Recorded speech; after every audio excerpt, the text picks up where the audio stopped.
Трет ден попис, втор ден проблем. Пописната електронска апликација по вчерашното крахирање утрината беше рестартирана и се очекува да функционира нормално. И покрај реакциите на граѓани кои требало да бидат попишани, но системот не работел, од Државниот завод за статистика смируваат дека проблемите биле надминати, а вакви случаи биле очекувани. Велат екипите работеле на брзо изнаоѓање решение. Денешното рестартирање на целиот процес да нема вакви случаи понатаму, за тоа го рестартираме. Она што вчера не се случи, тој технички проблем, најдена решението и се прави ова за да го нема повеќе. Секогаш кога работите со технологија, се можни вакви случаи.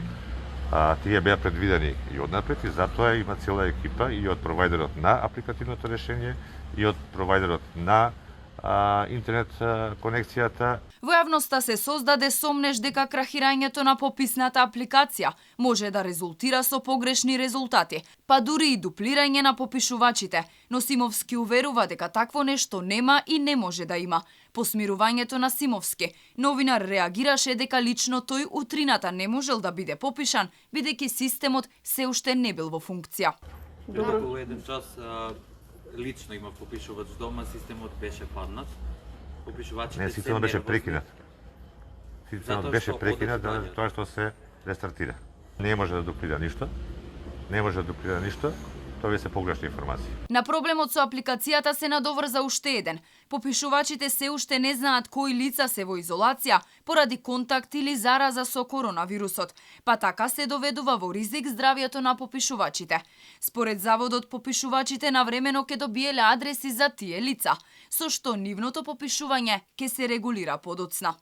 Во меѓувреме, опозицијската ВМРО-ДПМН повика на масовно попишување на граѓаните и уште еднаш апелираше да престане бојкотот.